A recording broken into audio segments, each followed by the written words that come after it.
우리 이곳에 오신 우리 모든 성도님들께 주님의 크신 은혜가 함께 하시기를 축복합니다. 오늘은 착한 사마리아 사람이라는 제목으로 말씀을 선포하겠습니다. 오늘 말씀은 여러분 잘 아시는 내용입니다. 이 비유의 내용을 좀 요약을 하면 예루살렘에서 여리고를 향해서 여행을 하던 한 여행객이 강도를 만나서 그가 갖고 있는 모든 것을 빼앗기고 또 부상을 당한 채 길에 버려지고 말았습니다.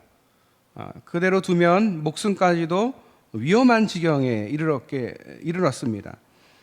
그는 누군가의 도움 없이는 살 수 없는 형편에 놓이게 되었습니다. 그때 마침 제사장이 그 길을 지나가게 되었습니다.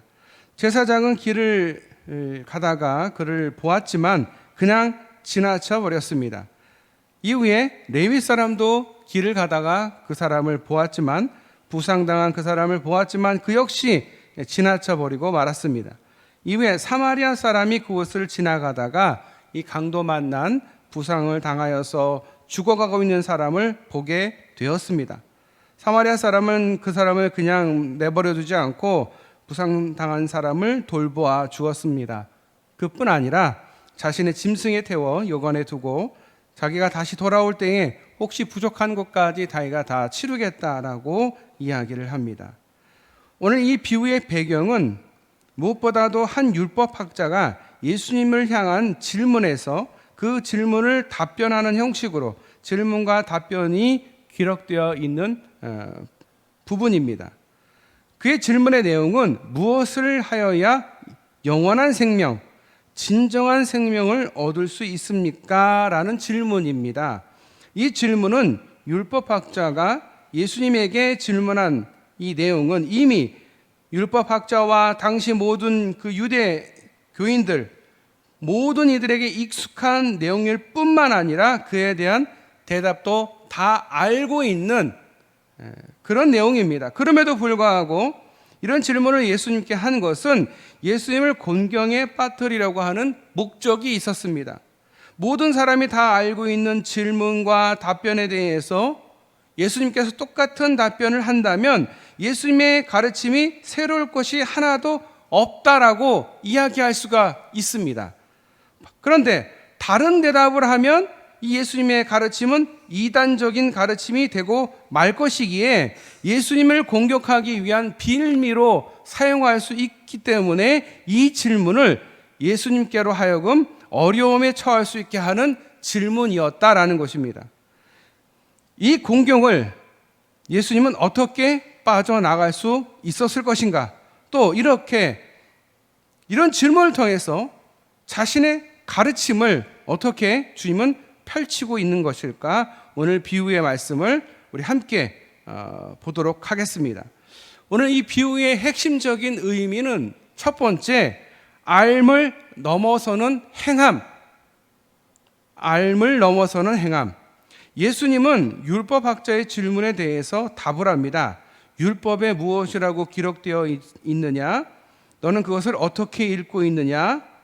그러자 그가 대답을 합니다. 내 마음을 다하고 내 목숨을 다하고 내 힘을 다하고 내 뜻을 다하여 주 너의 하나님을 사랑하라 하였고 또 내 이웃을 내 몸과 같이 사랑하라 하였습니다 라고 대답을 합니다. 율법학자는 이 질문에 대한 답변을 너무도 잘 알고 있습니다. 영생을 얻기 위해서 해야 할 일에 대해서 그는 잘 알고 있었습니다. 그러기에 예수님이 이 같은 답변은 그에게 전혀 새로운 것이 될 수 없습니다. 그런데 여기서 예수님이 핵심을 찌르는 가르침을 주고 계십니다. 그 가르침은 율법학자를 당황하게 만드는 말이 아닐 수가 없었습니다. 그 답이 뭐냐? 내 답이 옳다. 그대로 행하여라. 그러면 살 것이다. 이 대답이 어찌 보면 별거 아닌 것 같은데 이 한 절, 이 한 그 말 안에 큰 가르침이 있습니다. 율법학자를 비롯한 당시 유대 지도자들은 유대교 사람들에게 필요한 것은 율법의 내용을 잘 아는 것이 얼마나 중요한지 그들은 종교 전문가, 율법 전문가들이었습니다. 그들에게 필요한 것은 배움과 알미인데, 그런데 중요한 것은 그것을 행동으로 실천하는 것에 대해서는 그렇게 크게 비중을 두지 않았습니다. 아는 게 중요했다라는 거예요. 그래서 예수님이 하시는 말씀이, 그래, 그렇게 알고 있지? 그러면 행하라. 그대로 행하라. 말씀을 알고 있는 것 물론 중요해. 그런데 그걸 행해야 된다라는 거예요.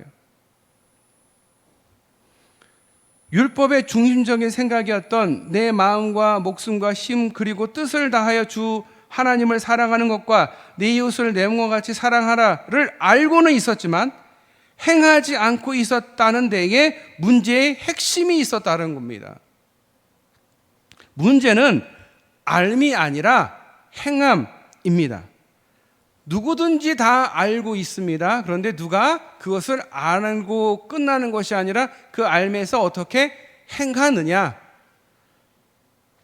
그러니까 예수님께서 이야기하시는 것은 너희 다 알고 있지? 그런데 그거를 행해라. 그 말은 행하지 않기 때문에 예수님께서 행하라 얘기한 거예요. 그러니 율법학자의 생각에는 찔림이 되고 당황스러운 거예요.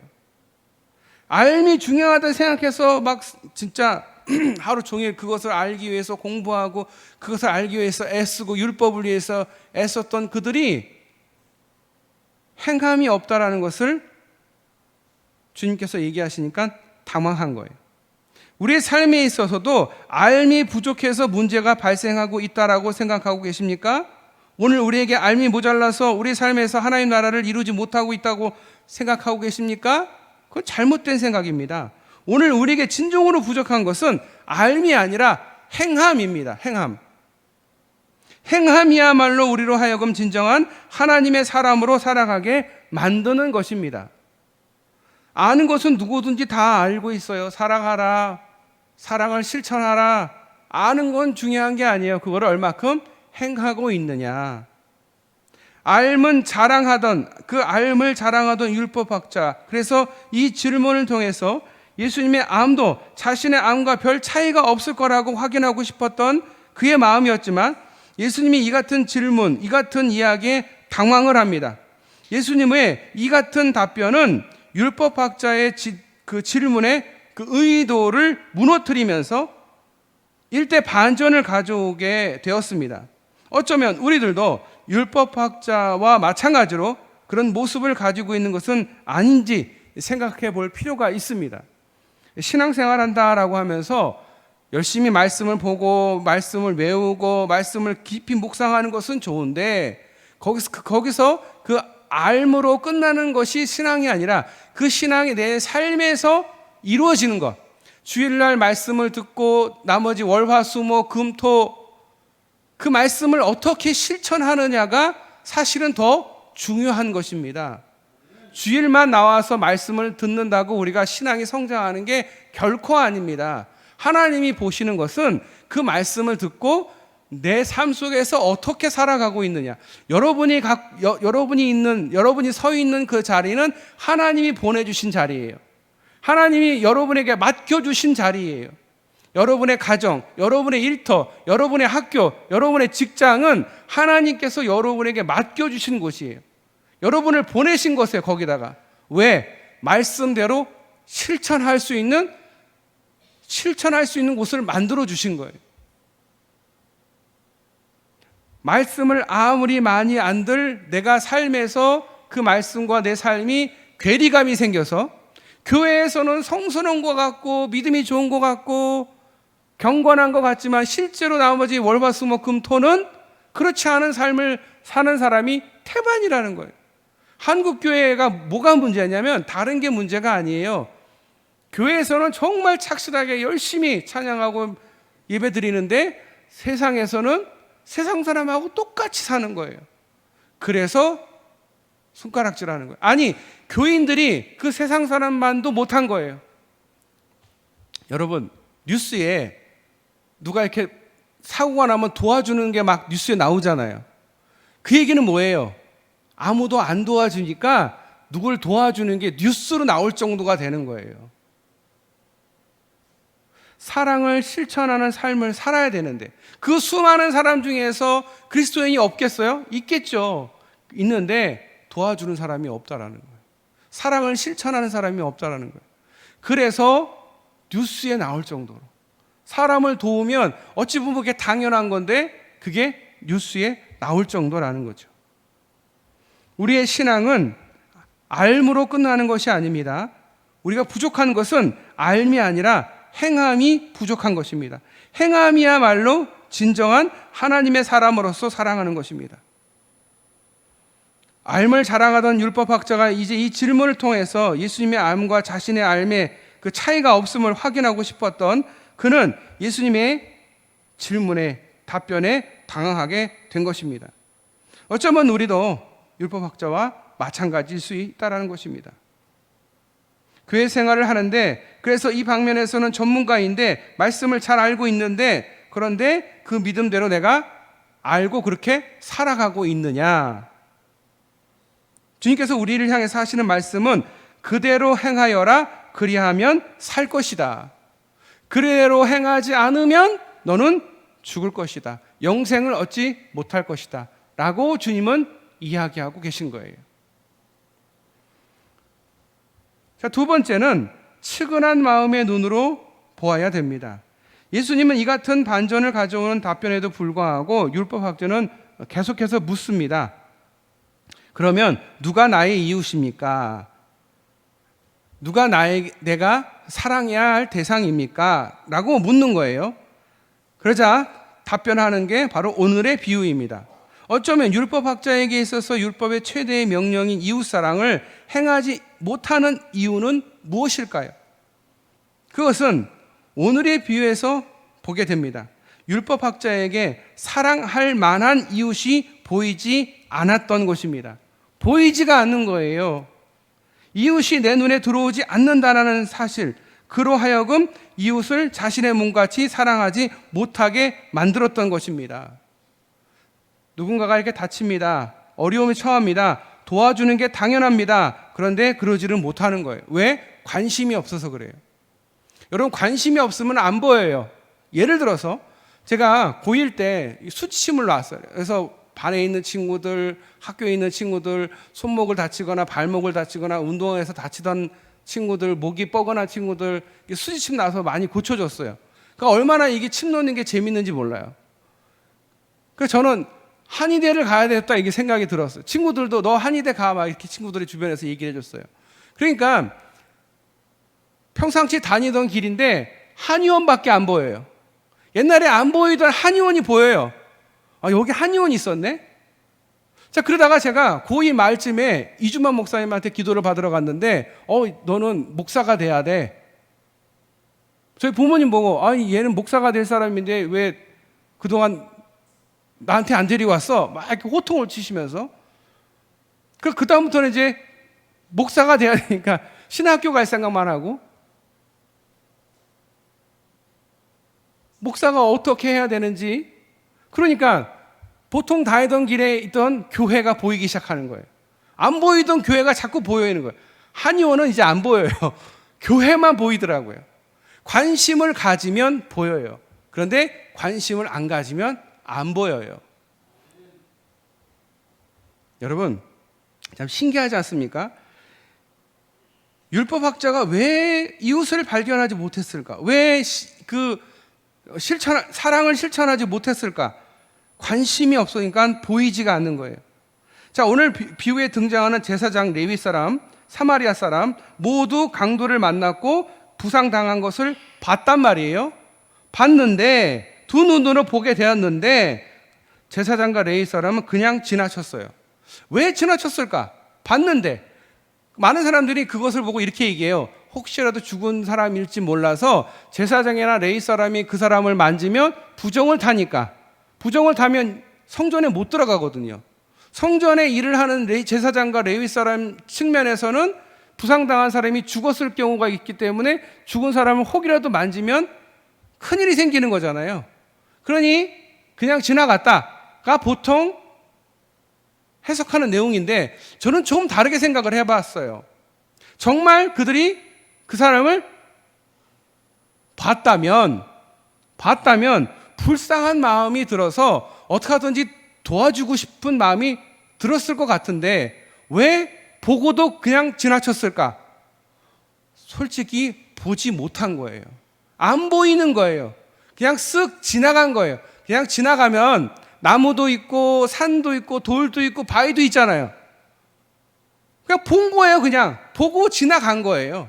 그냥 다른 사물과 똑같이 보고 지나간 거예요. 왜? 이웃에 대한 마음과 관심이 전혀 제사장과 레위에게는 없었기 때문에.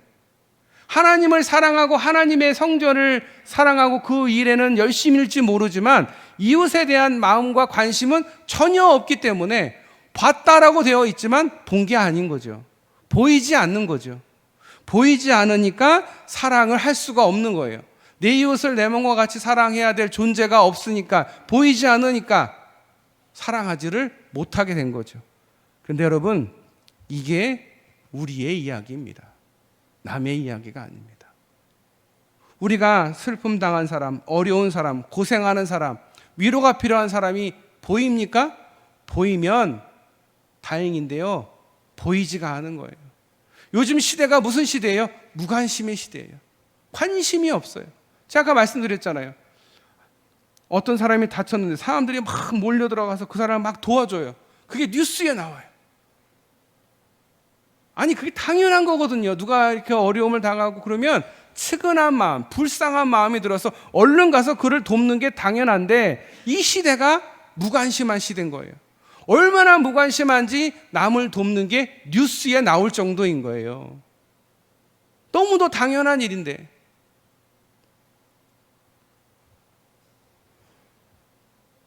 제사장과 레위 사람이 그냥 사람을 지나쳐 버렸어요. 그 사람에게 접근하지를 않았어요.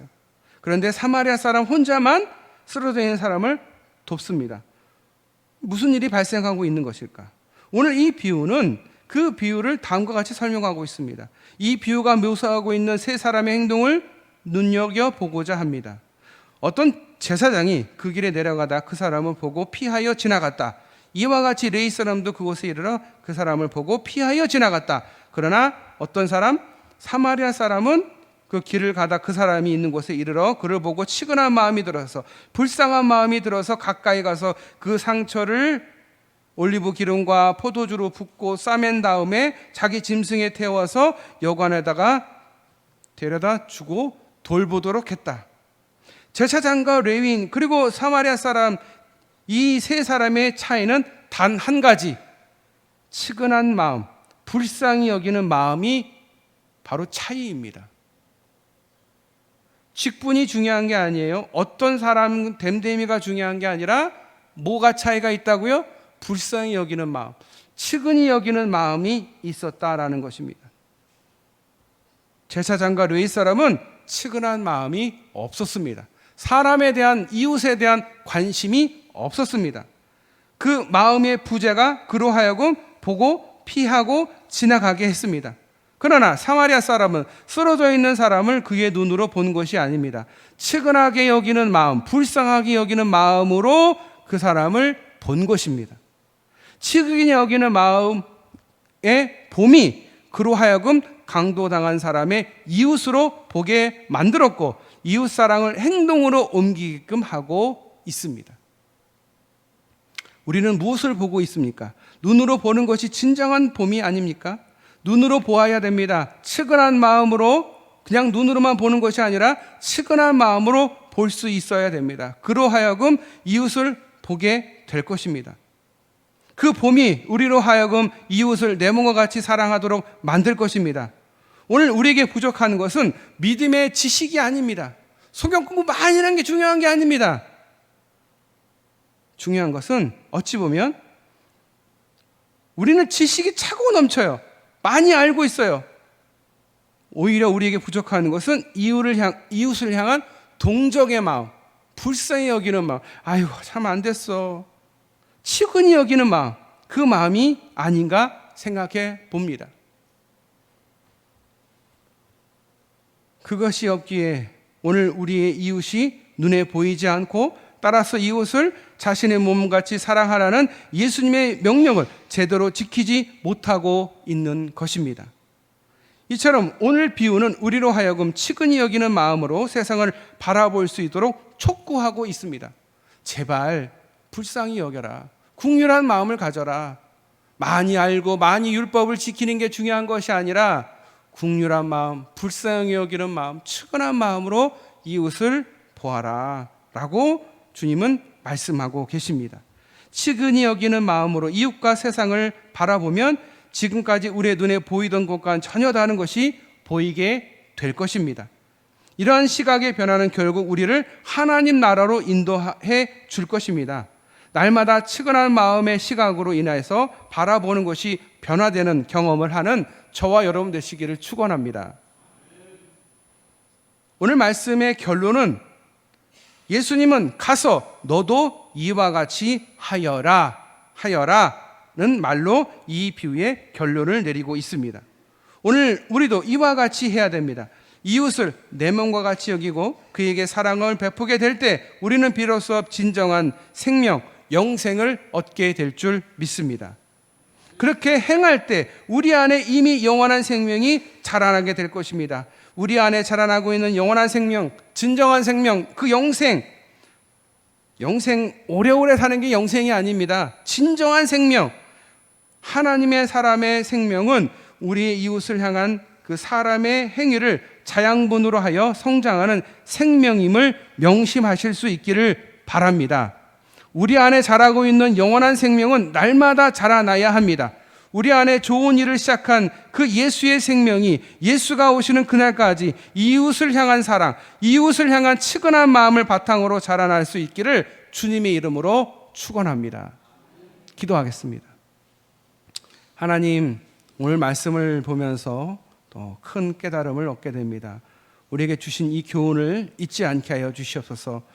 우리가 살면서 내 신앙, 내 믿음 이것만 중요하게 생각했지 내 이웃을 보지 못했고 내 이웃에게 관심이 없었고 측은한 마음으로 보지 못했습니다. 하나님, 우리 주님을 통해서 우리 가르쳐 주신 것처럼 우리도 내 이웃을 측은한 마음, 불쌍히 여기는 마음으로 그들을 볼 수 있게 하시고 보는 곳에서 끝나는 것이 아니라 행함까지 이룰 수 있도록 그들에게 사랑하고 그들을 보듬고 위로하고 격려하고 안아줄 수 있는 주님이 우리에게 해주셨던 것처럼 그 사랑할 수 있는 우리 모든 성도들 다 되게 하여 주시옵소서.